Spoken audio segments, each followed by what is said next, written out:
Pour faire la guerre, il faut des hommes et des bras.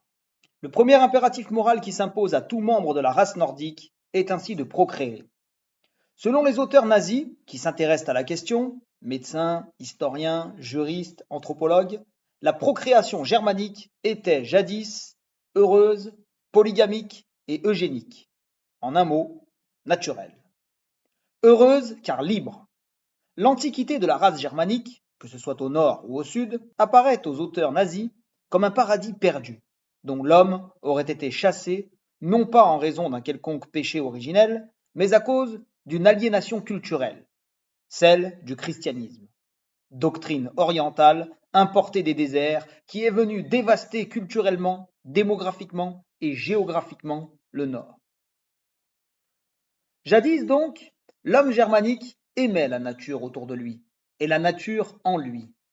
Jouissant d'un rapport immédiat à son corps et à son environnement, il vivait libre de tout tabou et de toute entrave à sa vie et au libre déploiement de celle-ci.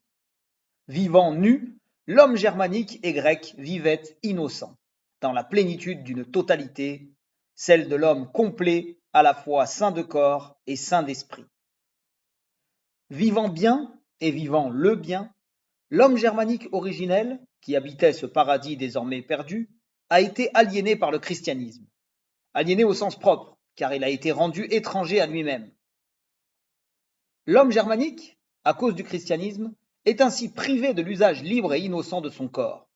C'est, écrit un spécialiste des religions germaniques originelles, le christianisme qui importe la notion de la chair pécamineuse. Toute distinction entre le corps et l'âme est cependant étrangère à l'homme germanique païen, tout comme elle était étrangère à l'homme grec classique et à Goethe.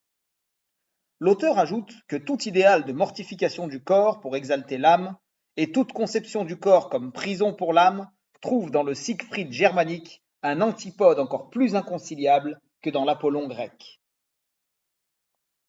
En privant l'homme germanique de l'usage libre et innocent de son propre corps, le christianisme crée le mal, non seulement en inoculant aux innocents la conscience d'un mal supposé, mais encore en conduisant des êtres natifs à réprimer les désirs et besoins naturels d'un corps ainsi stigmatisé et condamné.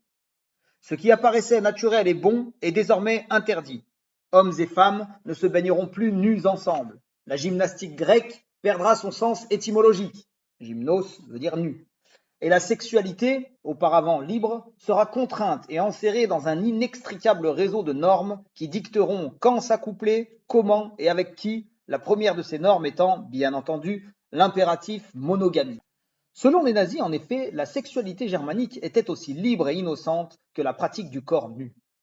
Bien des juristes et des historiens défendent que la conjugalité germanique était polygamique et que la monogamie, norme judéo-chrétienne, donc juive à l'origine, n'a été imposée à la race nordique que pour en assécher la substance et en entraver la reproduction. Devant l'hémorragie provoquée par la guerre, qui vient aggraver l'oliganthropie héritée de la Grande Guerre, une solution, radicale et d'abord défendue par les racistes antichrétiens les plus en pointe de la SS, s'impose au sein de la hiérarchie nazie. Après la guerre, la polygamie germanique sera rétablie. Pire, non contente d'être monogamique, donc d'entraver la production de substances biologiques, la sexualité normée par le christianisme est universelle. Comme chaque homme est à l'image de Dieu, les différentes religions chrétiennes ne trouvent rien à redire au mariage d'un arien et d'une juive, pourvu qu'elle soit baptisée. Les religions chrétiennes interdisent certes les mariages mixtes, mais elles entendent cette mixité au sens confessionnel et non au sens racial du terme. Un article d'une revue des officiers de la SS médite sur la tragédie du mariage racial mixte qui fut fatal au couple et à sa descendance. La folie meurtrière de Médée, princesse asiatique et halogène, mariée à un homme de pur sang nordique, le blond Jason, illustre tragiquement les périls mortels de tout mélange des sangs. Enfin, la procréation germanique était eugénique. Dans ce combat contre la rareté, contre les éléments et contre autrui qu'est la vie, il va de soi que tout être nouveau doit être armé. Les auteurs nazis se bornent là à répéter ce qui, depuis le tournant social darwiniste des sciences humaines et de la politique dans la seconde moitié du XIXe siècle, apparaît comme une évidence. La science, de la race, de l'hérédité, confirme ainsi la justesse de ce que les anciens pratiquaient instinctivement. Le médecin Fritz Lenz, grand promoteur d'un eugénisme scientifique fondé sur les lois à ses yeux désormais bien connues de l'hérédité, se félicite du génie antique en la matière. Il est bien connu de tous que, chez les anciens Spartiates, l'élimination des enfants faibles était courante. Selon Plutarque, le législateur Lycurgue avait ce faisant des intentions sélectives précises.